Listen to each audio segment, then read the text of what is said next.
moom lañ Pape Samba rek ko wax démb mais comment se fait-il que mais Pape Thiaw bi moom rek génnul am na ay joueurs yu génn dem mais pourquoi Pape Thiaw pose problème c'est ça la grande question et même ici au Sénégal ñi entretenir la polémique avec le cas Pape Thiaw c'est wax naa ko fi démb c'est de la jalousie ba ci ay Sénégalais yi nga gis ñuy dal Pape Thiaw du denn lu dul jalousie des gens nekk nañ fi coach ay équipe ñu xam leen man am na ci koo xamante nii man j'ai vu ses frères ay entraîneurs la ñu woon fii xëy na peut-être ñoo jiitu Pape Thiaw ci mbiru coaching peut-être Pape Thiaw am na loo xamante nii ñoom amuñu ko ñu mere ko parce que yéene wuñ ko parce que loolu aussi mooy Sénégal fii la yàlla xam doy na yeneen dëkk aussi tey Sénégal a montré l'exemple on a montré l'exemple que bu njëkk lan lañ doon wax les sorciers blancs lañ doon wax tey gis nga du ma ne Sénégal parce que d'autres pays Égypte bi muy toll ces moments de gloire c'est avec un entraîneur local mais bu ñu xoolee ñun suñu dëkk yi ñuy wooyee l'Afrique ñun ñu ñuul ñi bokk mais Sénégal dafa joxe le bon exemple et boo xoolee d'autres pays ñu ngi commencer di ko copier donc sa Côte d'Ivoire Emerse Faé donc d'autres pays ont tenté de copier le modèle sénégalais am nañ ay ressources am nañ des gens loolu ça va pas plaire et d'où l'acharnement bi nga xamante ne nii Pape Thiaw mi ngi koy dund moom nag Pape Thiaw ndeyu mbili gi def na benn post boo xam ne mi ngi ko def aussi sur sa page Facebook muy xam la ni li nga xam ni mooy xolam ak lépp loo xamante ni xalaatam la mi ngi ko jagleel li nga xamante ni mooy dëkk bu taaru bii di Sénégal bi nga xam ni jox na ko lépp moom tamit dina def lépp kéem kàttanam ba ci lu mu mënul sax ngir delloo ko cër woowu nga xamante ni Sénégal jox na ko mu ne dund nañ li nga xamante ni nii mooy tournoi bu mucc ayib organisation boo xam ne jaar na yoon malheureusement nag bu terminer ci situation boo xam ne kenn xaaru ko woon mu ne intention musul nekk salfaaje li nga xamante ni nii mooy lenn ci ay principe wala charte yi nga xam ne mu tënk pom yi di football xalaata musul nekk salfaaje yooyu charte yi nga xam ne moo tënk li nga xam ne mooy discipline boobilee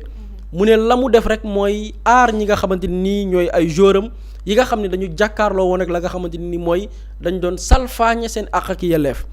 mu ne ce que certains prendront comme une violation des règles n'est autre qu'une réaction émotionnelle li ñenn ñi jàppee ni salfaañe la ñeel wàllum yoon wala ay règles ñu tëral du lenn lu dul ab fipp ci loo xamante ni nii dem na ba laal xolam waaye leneen loo xamante ni nii dafa gis ni xàjj ak seen la ñu koy woowee wàllum impartialité ci situation ba nga xamante ni doon nañ ko dund ci biir match ba mu ne gannaaw nag loolu amoon ba ñu toogee waxtaan ci diir wu gàtt woowu noonu ba mu géddee terrain ba décidé woon nañ dellu si waat ci li nga xamante ni mooy ci biir match bi gagné trophée bi nga xamante ni ñoo ngi ko gañeel yéen askanuk Sénégal Pape Thiaw mu ne mi ngi baalu àq bu fekkee ni am na ñenn ñoo xamante ni jëfin googu leen neexu leen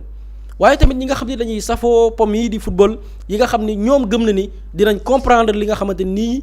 foofu la tolloon ci dayoo ba tax mu am réaction boobilee mu ne mi ngi gërëm président de la république ak jëwriñ gi nga xam ne moom lañ dénk wàllum tàggat yaram yi nga xam ni fexe nañ ba mettre leen ci conditions yu mucc ayib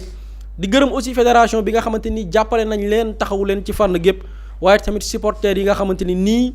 daanaka wane nañ dogu def nañ seen kéem kàttan ànd ak ñoom mu ne waaye itam loolu lépp nag bu weesoo lépp mi ngi ko def ci la nga xamante ni nii mooy jàppaleek njabootam muy fameem tàmbalee ko ci yaayam bi nga xamante nii nekkatu fi wajuram bu góor waaye tam soxnaam waaye tamit ay doomam yi nga xamante ni chaque jour ñoo koy xiirtal ci ngir mu jëm kanam par rapport ak li nga xam ne mooy ses objectifs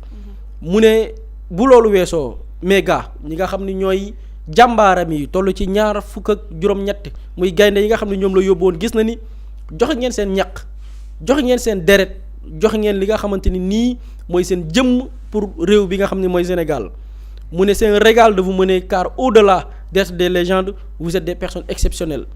mbégte laa am ci nekk ak yéen parce que bu weesoo yi nga xamante ni nii mooy jàmbaar gi ngeen doon gis naa ni ay doomi aadama yu mucc ayib ngeen ci wàllu doxalin ak ci wàllum comportement donc bataaxal bii la ñu mën a jàpp ci li nga xam ni Pape Thiaw jibal na ko ci bu ñu demee ci page Facebook am gannaaw coow li gannaaw la nga xamante ni mooy polémique yu juddu après finale bi nga xam ne doxoon na diggante Sénégal ak Maroc. Pape Samba par rapport ak communiqué ak poste bi nga xamante ni Pape Thiaw def na ko démb ban jàngat nga ciy am. non communiqué bi c'était important que Pape Thiaw génn wax man damaa jàpp ne Pape Thiaw daa baax rek di jégalu c'est-à-dire que c'est le politiquement correct xam nga voilà il faut avoir une certaine attitude mooy li may wax rek daa baax rek di jégalu parce que man ci man amelul ak kenn Pape Thiaw amelul ak benn sénégalais parce que ñu bëri depuis certains jours ñu ngi bëgg a génn ne waaye football tamit dafa am ay règles football dafa am ay lois sport dañ ko war a respecter même bu fekkee ne da ngay perdre tu perds avec dignité loolu yëpp c'est très vrai mais est-ce qu'on doit accepter man loolu mooy sama problème man c'est-à-dire que Pape Thiaw est-ce que dafa jóg gis ni match bi mënu ko gagner parce que Maroc moo ko mën mu ne joueurs yi génn leen c'est-à-dire que balaa ñoo wax ci réaction Pape Thiaw nañu wax lan moo tax mu réagir loolu il faut nit ñi di ko génne et il faut avoir l'honnêteté intellectuelle de le dire parce que ñi nekk di dal ci kaw Pape Thiaw yëpp man à l'international sax taxuñ may wax parce que ñoom ils ont une cabale bu ñu nekk di mener en complicité avec la CAF la FIFA les médias internationaux di dal ci kaw Pape Thiaw ñooñu wax taxuñ may wax mais sur le plan national ñi nga xamante ne dañuy dal ci kaw Pape Thiaw mais qu'est-ce qui a amené la réaction de Pape Thiaw foofu la nit ñi war a taxaw et il faut contextualiser les choses parce que nit mu ngi koy wax am na loo xamante ne émotion la te émotion yi dañuy fàttali ni yamul ci match bi 48 heures de la finale duñu tàyyi di ko wax ces joueurs ont été accueillis à Rabat sans sécurité lu nekk mënoon na dal ay joueurs am foofu te bu fekkoon ne daa am lu dal ay joueurs am Pape léegi lan la ñuy wax on s'excuse ni c'est une faille de l'organisation bu fekkoon ne dañoo gaañ suñu benn joueur muy Sadio Mané marocain yi lan la ñuy wax c'est une faille de l'organisation après ñu ne waa léegi mën nañ ko comprendre grawul hôtel bi ñu waroon dal il y a eu un problème seen terrain d'entraînement jusqu'à la veille de fi ñu war a entraîner ñu ngi jéem a lijjanti fan la ñu war a entraîner pour les billets yu ñu war a jox les joueurs de l'équipe nationale il a fallu que la fédération sénégalaise de football génne communiqué casse pour que gars yi delluwaat ci loolu noonu yëpp mu nekk une première injustice parce que yow gis nga ni yaa ngi war a ñëw jouer final ñu ngi lay jaay doole di la jéem a wàññi muy benn nga ñëw ci biir match bi nga dundaat injustice bu ko gën a rëy ñu bañal le but sàccal que le penalty nga gis ni pendant tous les matchs du Maroc loolu moo am waa léegi ñu ne Pape Thiaw yow yaa baax yow yaa jógee ci famille bu baax bi yéenay sénégalais yi da ngeen yaru da ngeen da ngeen ça donc nangul rek après nga dem conférence de presse nga kaas ko il faut sortir de cette posture couchée yàgg naa ko wax Pape Thiaw s'est révolté contre une injustice et il a eu raison de le dire injustice dafa am mu kaas ko def ko avec cette manière mais il y a des joueurs qui sont sortis Pape Thiaw du moom rek moo ne footballuñ am na ay joueurs yoo xamante ne dañoo woo yeneen joueurs yi ne leen nañ dem footballuñu mais il y a man sénégalais yi dal ci kaw Pape Thiaw man loolu laa mënul comprendre comme si Pape Thiaw dafa def loo xamante ne c'est extraordinaire loo xam ne kenn mësu ko gis ci football il n'a fait que défendre le Sénégal et son équipe nationale te nañ ko delloo ci ñun man football naa bu ma nekkoon place Pape Thiaw j'aurais fait la même chose nañ ko xool ku nekk ci sa bopp sénégalais yépp nañu def maanaam ku nekk wax sa dëggantaan ci moment boobu sénégalais yépp ànd ak Pape Thiaw mere Sadio Mané parce que dañ ne Sadio Mané lan moo tax muy dalal gars yi bu ñu football nañ yàq sénégalais yépp loolu moo nekkoon seen état d'esprit ci moment boobu ñépp ànd ak Pape Thiaw dañu ne c'est excellent bu ñu football mais lan moo tax ñu ne bu ñu football parce que dañu doon sàcc il y avait cette organisation pour donner la compétition au Maroc mu nekk loo xam ne c'était le vol du siècle léegi nag loolu buy yàgg di am ci yenn compétition yi on va continuer d'accepter le lobby footballistique là di continuer di doxee nu muy doxee il y a des sélections qui seront lésées et après ñooñu ñooy ñëw nañu il faut respecter l'essence du sport l'essence du football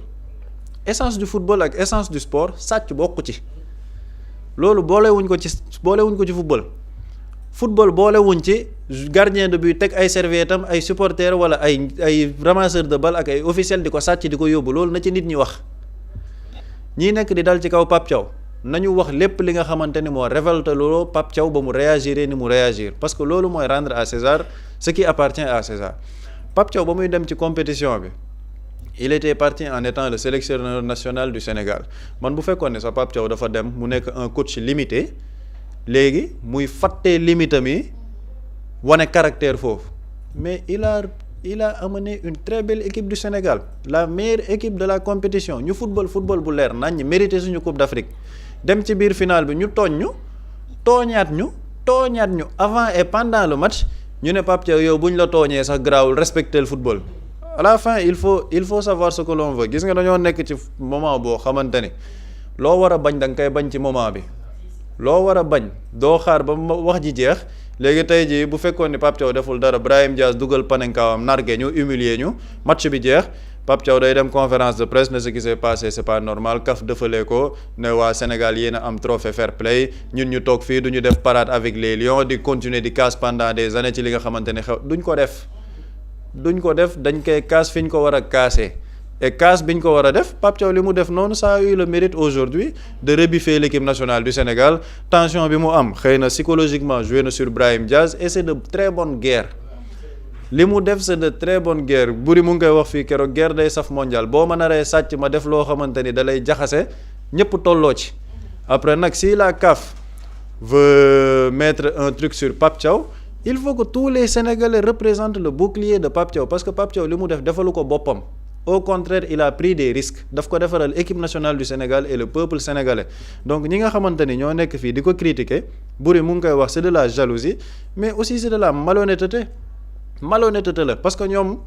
xëy na Pape Thiaw dugg na foo xamante ne eggaguñ fa il est un sélectionneur local boo xamante ni voilà gagné na CHAN bi gagné na Coupe d'Afrique bi pour sa première compétition avec l'équipe nationale A il y a une certaine am na benn bët buñ koy gisee quoi li mu am daf ko mérité dafa ramper en sélection nationale yore équipe nationale locale jël compétition bi ci moment bu hostile aussi il faut donner à Pape Thiaw son mérite ba muy dem di jël CHAN bi Algérie la ko joué la finale c'était contre l'Algérie bi nga xamante ni moom moo yoroon ku géré woon compétition bi mais algériens yi dañ leen a dóor par tir au but kenn da cee sàcc kenn da cee yàq match bi au contraire à la fin dañoo féliciter sénégalais ñu ne il y avait une parfaite organisation ñu ñëw dajeek Maroc sàcc compétition bi ba ñëw final bëgg ñoo sàcc ñu ne waa Pape Thiaw nangul sàcc bi moo tax ma ne Pape Thiaw daa baax di jéggalu amelul benn sénégalais et actuellement tous les sénégalais doivent représenter le bouclier de Pape Thiaw parce que li mu defal sénégalais la ko defaral et on a des arguments pour défendre notre sélectionneur national parce que marocains yi def nañ fi lu ne fàng ci biir match bi et loolu c'est prouvé par des images et des vidéos donc après mooy li ñu wax sànq xëy na autorités yi dinañ def lu ñuy def ci diplomatie mais ci wàllum football bi on a des images et des vidéos yu ñu mën a porter et foofu on attendra que la fédération sénégalaise de football def ci li mu ci war a def yépp pour défendre le sélectionneur national.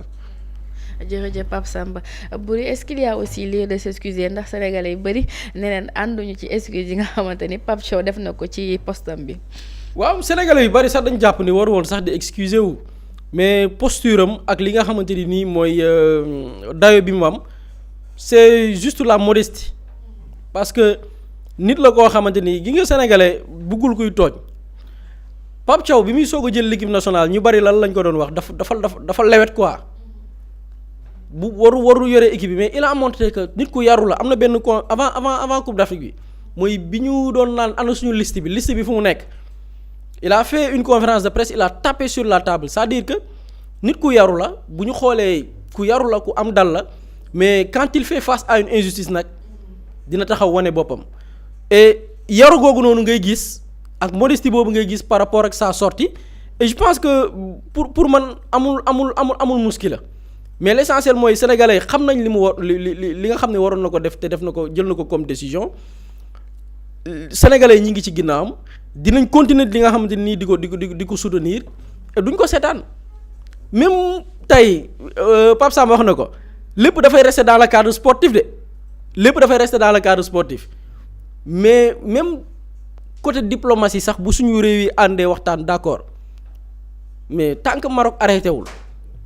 ñi ngi dans une dynamique pour jéem a sanctionner li nga xamante ni mooy suñu entraîneur sanctionner suñu équipe mais les supporters dinañ continuer di jouer leur rôle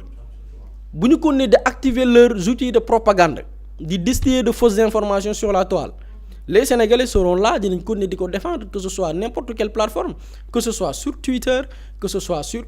TikTok que ce soit sur Facebook que ce soit sur YouTube ku si nekk selon l'influence bi nga am di nga continuer di préserver li nga xamante ni mooy Sénégal. tey par rapport ak li Pape Samba di wax ñu ne way dañ koy sanctionner parce que son comportement dafa am chaque jour parce que fan yëpp am na ay sénégalais yu koy wax ni njëkkeewu ko fi moom laay wax ma ne parfois certaines réactions dafay nduru sax papi am na lu ma la envoyé certaines réactions dafay nduru sax genre discrimination da ngay gis parfois les réactions que ce soit au niveau national et au niveau international dafa am genre discrimination da ngay gis genre xeeblu sa bopp fan yii yëpp da ngay gis am ku ne Messi action bi Pape Thiaw def mais Lionel Messi def na ko match contre le Brésil lan la wax dafa jàpp ni sax ces joueurs ou bien leurs supporters nekkuñu en sécurité il a demandé aux joueurs de quitter le terrain. Je pense qu'avec la commission de la régie mun nañu wan l'image c'est sur cette action c'est-à-dire que pour que Pape Thiaw li mu def nit ñi di jaay waane parce que surtout yenn Sénégalais moom waane kese lañ def nag waane kese mais dugguleet moom du moom moo ko jëkk a def Lionel Messi def na ko woo ay joueurs am ñu génn terrain bi bu dee parce que dafa jàpp ni ay compatriotes ay ses compatriotes nekkuñu ci situation bu faw nekkuñu ci sécurité Pape Thiaw mun na évoquer les mêmes raisons avec ces joueurs parce que on parle du penalty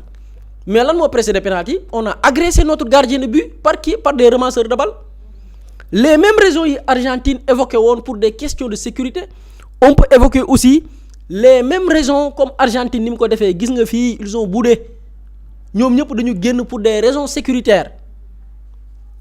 le Sénégal en dehors du penalty sifflé par l'arbitre ñun mën nañ évoquer aussi les raisons sécuritaires parce que on a les images suñu gardien Yehvan Diouf ñu padd ko mais daaneel ko ci biir jàpp ko di ko diri te boobu match bi arrêté gul woon de loolu action boobu bi muy am c'est avant que même penalty bi ñu koy siffler on a mis en danger nos joueurs on a mis en danger nos supporters loolu moo jiitu avant ñuy budde donc fii kenn mënu fi inventer leneen kenn mënu fi wax lu nit deful ci football Pape Thiaw saagawul yëkkatiwul kàddu yu juba di teg ko ci nit il n'a fait que riposter par rapport à des actes qui ont été posés par des Marocains il a réagi par un acte posé par l'arbitre donc sa réaction est normale et loolu Sénégalais dañ ko ciy jàppale ba fu mu yam neex nag c'est ça. bu di am na solo defe naa ne lu ñu cërale woon ci waxtu jeex na tàkk fu mu toll ni dañuy daal di bàyyi rek.